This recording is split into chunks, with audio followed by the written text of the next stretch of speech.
तो कुरुक्षेत्र में चौथा दिन, सूरज उग रहा है और एक अजीब सी शांति है ना? बिल्कुल, तूफान से पहले वाली शांति। पिछले 3 दिन बहुत भयानक थे। और दोनों सेनाएं फिर से आमने सामने हैं। शंख बज रहे हैं, रथ तैयार हैं, कोई पीछे हटने को तैयार नहीं। नहीं, बिल्कुल नहीं। आज की हमारी जो ये बातचीत है, ये पूरी तरह से महाभारत के भीष्म पर्व पर आधारित है। और हम ये समझने की कोशिश कर रहे हैं कि इस चौथे दिन को इतना इतना क्रूर क्यों माना जाता है। देखिए, ये समझना जरूरी है कि चौथा दिन सिर्फ एक और लड़ाई का दिन नहीं था। अच्छा? नहीं, ये वो दिन था जहां युद्ध की जो तीव्रता थी वो एक नए स्तर पर पहुंच गई। ये व्यक्तिगत वीरता और एक संगठित सैन्य शक्ति के बीच की सीधी टक्कर थी। तो चलिए शुरू करते हैं। दिन की शुरुआत में ही पांडव खेमे में एक उम्मीद की लहर दौड़ जाती है। हाँ, और इसकी वजह थे अभिमन्यु, अर्जुन के बेटे। बिल्कुल। वो मैदान में उतरते हैं और ऐसा कुछ करते हैं जिसकी किसी को उम्मीद नहीं थी। उन्होंने अकेले ही कौरवों के 5 महारथियों का सामना किया, मतलब 5 महारथी। और हमें ये याद रखना होगा कि महारथी का मतलब सिर्फ एक महान योद्धा नहीं है। सही बात है, ये वो है जो अकेले 10,000 धनुर्धारियों से लड़ सके, हर तरह के हथियार चलाने में माहिर हो। एग्जैक्टली। तो एक युवा लड़का ऐसे 5 योद्धाओं को एक साथ चुनौती देता है और उन्हें हरा भी देता है। इस एक पल ने पांडव सेना का मनोबल तो आसमान पर पहुंचा दिया होगा। बिल्कुल। और ये सिर्फ एक सैन्य जीत नहीं थी, ये एक साइकोलॉजिकल जीत थी। मतलब कौरवों के लिए एक संदेश? हाँ, कि पांडवों की अगली पीढ़ी भी तैयार है और शायद उनसे भी ज्यादा खतरनाक। लेकिन कौरवों के सेनापति तो भीष्म थे। और यहीं पर भीष्म की महानता दिखती है। वो इस तरह की छोटी मोटी जीतों से विचलित नहीं होते। उन्होंने तुरंत स्थिति को समझा और अपनी सेना को फिर से संगठित किया। वो जानते थे कि युद्ध भावनाओं से नहीं, रणनीति से जीता जाता है। तो क्या हम ये कह सकते हैं कि अभिमन्यु की इस शुरुआती सफलता ने अनजाने में कौरवों को और ज्यादा आक्रामक बना दिया? एक तरह से हाँ, जैसे एक घायल शेर और ज्यादा खतरनाक हो जाता है। भीष्म ने पांडवों के इस जोश का जवाब अपनी रणनीति से दिया। धृष्टद्युम्न जैसे सेनापति पूरी कोशिश कर रहे थे कि सेना बिखरे नहीं, लेकिन भीष्म का दबाव बढ़ता ही जा रहा था। और शायद इसी बढ़ते दबाव के बीच जब लग रहा था कि पांडव पीछे हट रहे हैं, कहानी में एक नया मोड़ आता है। भीमसेन। हाँ, भीमसेन ने मोर्चा संभाला, लेकिन उन्होंने किसी योद्धा पर हमला नहीं किया।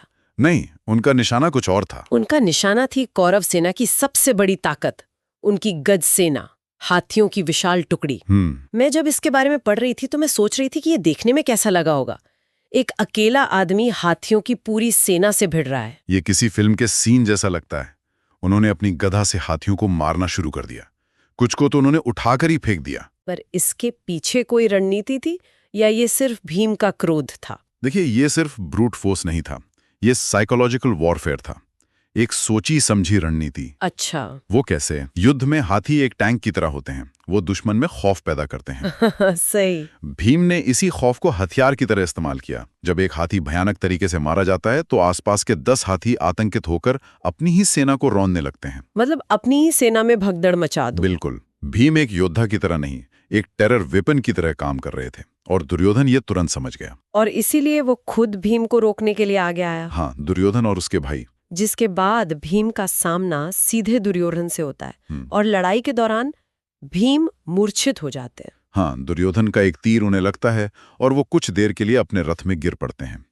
एक पल के लिए कौरव सेना में जश्न का माहौल बन जाता है। लेकिन ये जश्न ज्यादा देर नहीं चला। नहीं, और यही पल युद्ध का टर्निंग पॉइंट साबित हुआ।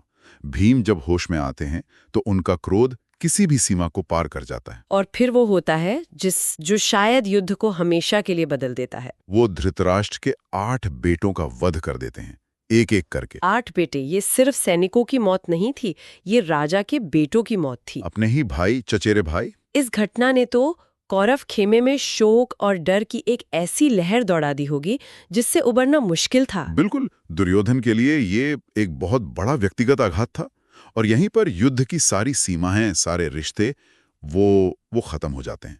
अब सिर्फ जीतना या मरना रह जाता है। इस तबाही को देखकर भीष्म ने एक ऐसा कदम उठाया जिस पर आज भी बहस होती है। उन्होंने पूरी कौरव सेना को आदेश दिया कि सब कुछ छोड़कर सिर्फ भीम पर हमला करो। लेकिन एक मिनट, ये तो युद्ध के नियमों के खिलाफ लगता है। हाँ, ये सवाल हमेशा उठता है। मतलब पूरी सेना एक योद्धा पर? भीष्म जैसे धर्मज्ञ ने ऐसा आदेश क्यों दिया? युद्ध के मैदान में धर्म की परिभाषा बदल जाती है। मतलब? उस समय भीष्म एक धर्मज्ञ से पहले एक सेनापति थे। उनकी जिम्मेदारी अपने सेना को बचाने की थी। भीम उस वक्त एक योद्धा नहीं, एक प्राकृतिक आपदा की तरह कौरव सेना को तबाह कर रहे थे। तो उनके पास दो ही रास्ते थे। हाँ, या तो वो नियमों का पालन करते और अपनी सेना को नष्ट होते देखते, या फिर नियमों को ताक पर रखकर उस आपदा को रोकते। उन्होंने एक सेनापति का धर्म निभाया। और भीष्म के इस आदेश के बाद तो मैदान का नजारा ही बदल गया होगा। पूरी तरह। अब ये योद्धाओं के बीच का मुकाबला नहीं रहा, ये एक व्यक्ति बनाम एक पूरी मिलिट्री मशीन की लड़ाई बन गया। और इसी उथल-पुथल के बीच एक और मोर्चा खुलता है। हाँ, प्रागज्योतिष के राजा भगदत्त और उनका दिव्य हाथी सुप्रतीक। वो पांडव सेना में तबाही मचा रहे थे। उनका हाथी खुद एक हथियार था। उन्हें रोकना लगभग नामुमकिन लग रहा था। तभी भीम को बचाने के लिए उनके बेटे घटोत्कच मैदान में उतरते हैं। हाँ, और घटोत्कच कोई साधारण योद्धा नहीं थे। वो एक राक्षस थे जिनके पास मायावी शक्तियां थी। तो एक तरफ दिव्यास्त्र और हाथी, दूसरी तरफ राक्षस की माया। मतलब ये तो एक अलग ही लेवल की लड़ाई चल रही थी, जैसे दो अलग अलग दुनियाओं की टक्कर हो गई हो। बिल्कुल। ये टकराव दिखाता है कि चौथे दिन का युद्ध कितना क्योटिक हो चुका था। घटोत्कच ने अपनी माया से भगदत्त को इतना परेशान कर दिया कि खुद भीष्म को दूसरा कौरव योद्धाओं से कहना पड़ा कि जाकर भगदत्त की मदद करो। ये तो अपने आप में घटोत्कच की ताकत का सबूत है। सही बात है। तो एक तरफ भीम अकेले पूरी सेना से लड़ रहे हैं, दूसरी तरफ घटोत्कच और भगदत्त का महामुकाबला चल रहा है। दिन के अंत में पल्ला किसका भारी रहा? देखिए, अगर हम स्कोर देखें तो पांडवों ने असाधारण वीरता दिखाई। भीम, अभिमन्यु, घटोत्कच। हाँ। लेकिन युद्ध स्कोर पर नहीं, नुकसान पर तौला जाता है। भीष्म की रणनीति ने लगातार पांडव सेना को बिखरने पर मजबूर किया। उन्होंने पांडवों को कोई बड़ी रणनीतिक जीत हासिल नहीं करने दी। तो मतलब पांडव सेना को भारी नुकसान उठाना पड़ा। बहुत भारी। वो जीते नहीं, वो बस किसी तरह बच गए। दिन ढलने पर जब दोनों सेनाएं अपने शिविरों में लौटी तो जाहिर है कौरव खेमे में दुर्योधन अपने भाइयों के मौत का शोक मना रहा था। हाँ, और हस्तिनापुर में बैठे धृतराष्ट्र इसे भाग्य का खेल बताकर खुद को दिलासा दे रहे थे। लेकिन संजय का नजरिया अलग था। बिल्कुल।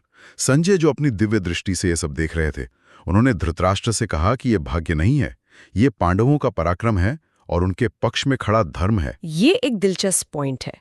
तो क्या चौथे दिन का सार ये था कि व्यक्तिगत वीरता के बावजूद एक बेहतर संगठित सेना के सामने टिकना नामुमकिन है? सार यही था कि युद्ध की क्रूरता अब किसी भी सीमा को लांघ चुकी थी। व्यक्तिगत वीरता महत्वपूर्ण थी, लेकिन वो कौरवों के संगठित सैन्य बल पर काबू पाने के लिए काफी नहीं थी। कम से कम उस दिन तो नहीं। एग्जैक्टली। हाँ, उस दिन तो नहीं। पांडव बचे तो रहे, लेकिन ये दिन उन्होंने भारी बलिदान और सहनशीलता की कीमत पर निकाला था। ये एक वेकअप कॉल था कि ये लड़ाई बहुत लंबी और थका देने वाली होगी। तो महाभारत के युद्ध का चौथा दिन हमें दिखाता है कि कैसे व्यक्तिगत पराक्रम और सुनियोजित सैन्य रणनीति के बीच एक निरंतर संघर्ष चलता है। बिल्कुल। पांडवों ने असाधारण साहस दिखाया, लेकिन उन्हें यह भी एहसास हो गया कि सिर्फ साहस से काम नहीं चलेगा। ये दिन एक महत्वपूर्ण मोड़ था, है ना? हाँ, इसने ये स्पष्ट कर दिया कि केवल शौर्य ही जीत के लिए काफी नहीं होगा। इसके लिए धैर्य, त्याग और शायद किस्मत की भी जरूरत पड़ेगी। पांडवों ने ये दिन गंवाया नहीं, पर जीता भी नहीं। वो बस टिके रहे। हाँ, और युद्ध में कभी कभी टिके रहना भी एक तरह की जीत होती है। यहाँ श्रोताओं के लिए एक विचार छोड़ जाते हैं। संजय ने पांडवों के धार्मिक उद्देश्य का उल्लेख किया। इस चौथे दिन की भीषण तबाही के बाद, जहां भीम ने अपने ही भाइयों को मार डाला और भीष्म ने युद्ध के नियमों को तोड़ दिया, ये सोचना लाजमी है कि क्या युद्ध के मैदान में धर्म की रक्षा करना संभव भी है, या फिर युद्ध की अपनी एक अलग ही निर्मम हकीकत होती है जो धर्म और अधर्म दोनों को ही अपनी आग में भस्म कर